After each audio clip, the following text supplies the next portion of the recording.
So many questions. We're going to try and work through as many of them as we can. But let's start with the sheer Hollywood Tom Clancy-esque nighttime raid itself. We've seen a lot more detail, and for America, in military terms alone, it seems to have been really audacious. What can you tell us about it? Yeah, I mean, look, when you use special forces, so-called tier one, like the SAS or Delta Force, everything really is contingent on having the right intelligence. And the CIA, we're told, were in Caracas from August onwards with teams of people both trying to recruit agents and conduct surveillance and the whole 9 yards of covert operations. And I suppose one has to reflect that, compared to when they went into Iraq, the CIA probably has a lot more native standard Spanish speakers and people on staff who would have been perfectly suited for that mission than they did Arabis in 2003. So they obviously did a pretty good job there because they didn't get detected. They had the Cuban spooks and all sorts of other people trying to counter them and find them. They didn't get detected, and they evidently produced the intelligence leads that would allow the Delta Force people, in the terminology of their business, to find, fix and finish their target. That means locating exactly where he is, for how long, and then getting the intervention force in to that space and time. But they don't appear to have just known his whereabouts and his movements. They seem to have had they'd built a model of the place of where he was staying. I mean, they seem to have had sort of pervasive intelligence here. Yeah, I think you're right. And I mean, to go to that, extent of constructing and going through dry runs, that is a normal thing for those top-level special forces operators to do dry runs and rehearse and, calculate the timings on the walk from the helicopter to the objective, all that sort of thing.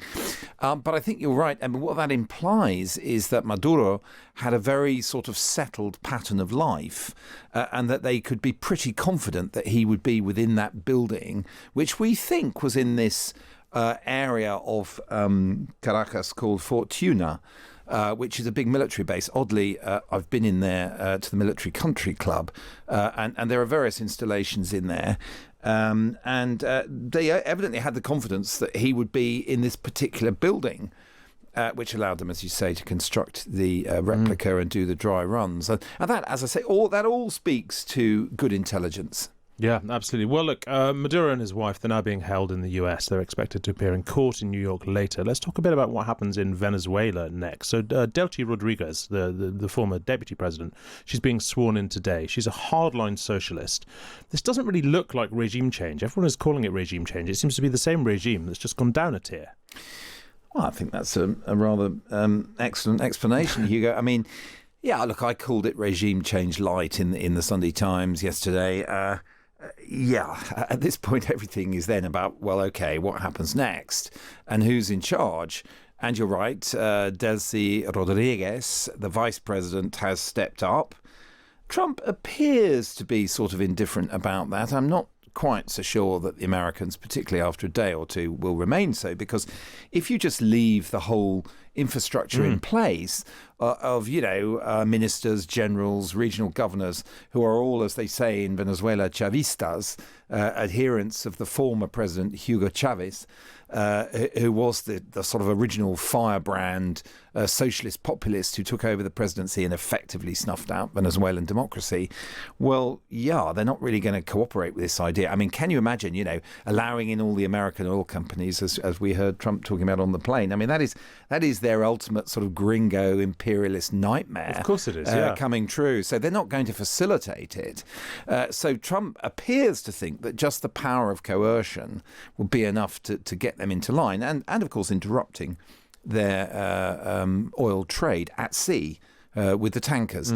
I'm not convinced. I mean, I think that we'll either have to see some kind of political initiative, and people are talking about the Secretary of State, Marco Rubio, being now effectively the Viceroy of Venezuela, to try and get some sort of either election or to accept that the guy who most dispassionate observers think won the last one, which was in 2024. Yes, Edmundo González Urrutia, he's called.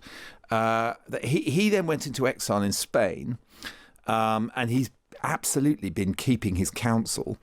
Because I think it's very sensitive. If you're part of the democratic opposition, do you really want to be seen, as it were, metaphorically riding into Caracas in a Black Hawk helicopter or whatever, being delivered by the Americans and Trump and all the rest of it? Very tricky for them, I think, to retain their patriotic credentials and step forward to possibly lead a democratic transition. Because if they just got on a commercial flight and went back, the Chavistas would soon be onto them and either detain them or counter whatever they were trying to do. So I think those big questions about who is going to be in charge in the next week or two are really going to define this, because as we've seen in some other interventions, a very smartly conducted military intervention on day one can turn into a very problematic situation by the end of month one if you haven't thought through some of those factors. I mean, the great paradox here is America's not an occupying force in Venezuela. They don't have boots on the ground. I mean, presumably there's some special forces lurking around still. But and the CIA, they've got people there, but as you say, they don't have boots in the ground in the sense of uniformed troops who can be identified as Americans, to take the presidential palace or the TV station or in some way to exert control. That's it. They're not occupying and controlling the country, and yet Donald Trump is talking as if they are. And traditionally, the playbook, when one country invades another, is kind of to do the opposite. Is to seize all the keys. Is to seize everything, but pretend you haven't. Whereas he's sort of doing the exact opposite. It's very odd. No, absolutely. Well, if you look at the Panama invasion, 1989, 27,000 U.S. troops, obviously aided by the fact they have bases in Panama, so that was very easy for them to just move out of those and take the country. If you look at Iraq, 2003, 160,000 troops sort of crossing the start line, and that was soon found to be inadequate in terms of the lawlessness and everything that started there in Iraq after the invasion. So yeah, I guess the simple equation here is, no boots on the ground, very limited ability to influence things. I mean, you can get into more complex equations where you, for example, in the Afghan context, the more people you put in, the more trouble you have because you stimulate resistance. Would there be Chavista guerrillas, fighting the Americans if they were on the streets? We don't really know. But he thinks that's smart, to sort of deny them that opportunity. But of course, with that absence of jeopardy for your soldiers on the ground comes an absence of influence and control. Well, and I mean, they're also, as you say, they're not talking up the leader of the opposition. They're not particularly talking up Gonzalez. They're not talking about regime change in that kind of way. They're not talking up democracy in Venezuela particularly. They're saying, Trump is saying, we will control Venezuela, speaking in a very, sort of neo-colonial type way. How damaging is that for, I don't know how to put it, but for everything, for the global order, for stability generally? I'm slightly set my face against this line of analysis. I mean, I don't think if you look at Xi Jinping making the sort of no-go decision on invading Taiwan, let's say for the sake of argument, it might happen this year. I mean, on his checklist, can we do it? How much resistance will the Taiwanese put up?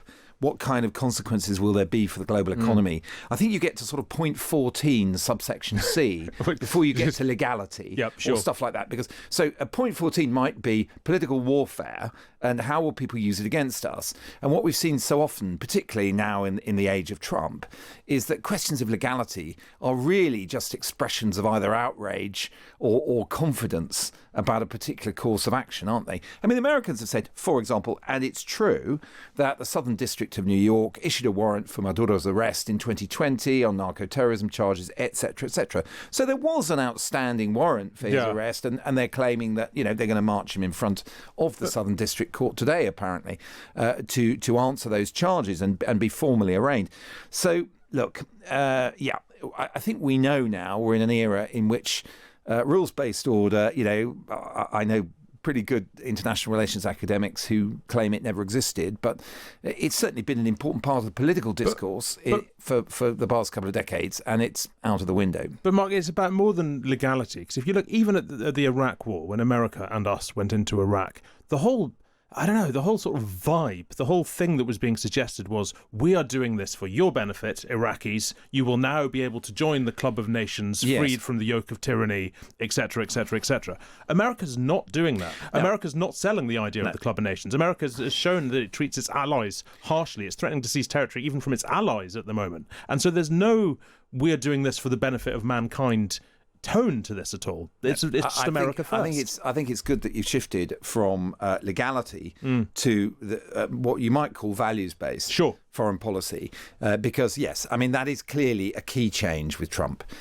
He doesn't want to tell people to go for democracy or to, they've got to tick certain boxes in terms of governance, anti-corruption, all that stuff, which was very much a feature of US foreign policy, even under Biden, and certainly further back if you go to Obama, Clinton, typically Democratic presidents.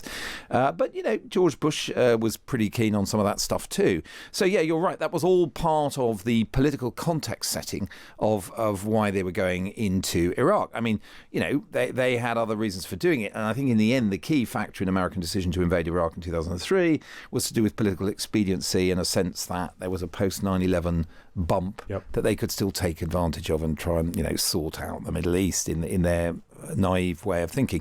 But yeah, the values-based foreign policy is really now a thing that seems quite tenuous, and of course it's the Europeans who still keep talking about it, and the expressions from Macron and others over the weekend about we hope there is going to be a peaceful transition, and they're pinning all their hopes on Democrats of some kind coming into office in Venezuela, and Trump doesn't seem to care about that. Where's next? Cuba, Colombia, Mexico, Greenland? I mean, the very fact that you can put the question that way suggests to me that we are in for a very bumpy ride in the lead up to the US midterm elections, which will happen late this year. Everybody knows that in terms of domestic opinion to do with, cost of living, other issues which people are quite sensitive to, Trump is not in a great place politically in the US. And so it seems to me that, the circuses of Delta Force going in and hell yeah, USA, and patriotic. The rock soundtrack on the muscle. video they put out was just astounding, aesthetically speaking. Yeah. So I would deduce, based on the fact that he's quite prepared in a sort of almost trollish way to strut, as you say, Colombia, Havana, Cuba. And Greenland, I guess overnight he's said something about Greenland. It's throughout all of these things to keep the pot boiling. Now, whether he goes further and actually acts, clearly for NATO, a US seizure of Greenland is pretty much a terminal crisis. Yeah. While I've got you, Mark, let's talk quickly about Iran, because one of the things that annoyed Trump about Venezuela is that it sends oil to Iran, which breaks American sanctions. And Iran itself is in a lot of trouble at the moment. There have been protests for the last week, and the Times has seen an intelligence report saying that the Ayatollah Khomeini could flee to Russia if protests escalate. What's been going on there, and what's going to happen? Well, it is a popular protest movement. I mean, we've seen that, several years back, the so-called Green Revolution. That we've seen these mass street protests before. And the big question is, what does it take to reach a tipping point for the Islamic regime in Iran? And obviously, self-evidently so far, that point has not been reached, despite several previous waves of protest. I think this time the issue, the spark, was very much cost of living concerns, economic woes, people feeling the country's absolutely in a rut, and that, income has been hit by various sanctions. The Ayatollahs don't really have a sort of coherent economic vision for the country of how to get, more people into better employment, etc., etc. So those are the woes that are there. I think it's also the case that some elements of the opposition, particularly, when you start talking about the more educated cohorts in Tehran, are disgusted with the Islamic regime. They do think they've squandered the nation's wealth on, for example, backing foreign forces like Hezbollah and Hamas. You hear that in some of the chants on the streets, that they've squandered Iranian money on those, as the protesters would see it, vanity projects. So, yeah, it's a serious crisis, but I'm not sure we're there yet in terms of tipping point. I think you'd really need to see signs of fraying within security agencies, police changing sides. I mean, these were the things which, being as old as I am, you can remember from the revolution that toppled the Shah, Sure. Late in 1978, early 79, when troops refused orders to shoot at demonstrators, that kind of thing. The security state really started to collapse, and we don't see that yet in Iran. You're not that old, Mark. You must have just been a very involved schoolboy. Thanks very much indeed for being with us. That is Mark Urban. You can, of course, read him in the Sunday Times every weekend. You can hear him here every Monday as well. Mark, always an education. Thanks so much. This is Hugo Rifkin here on Times Radio.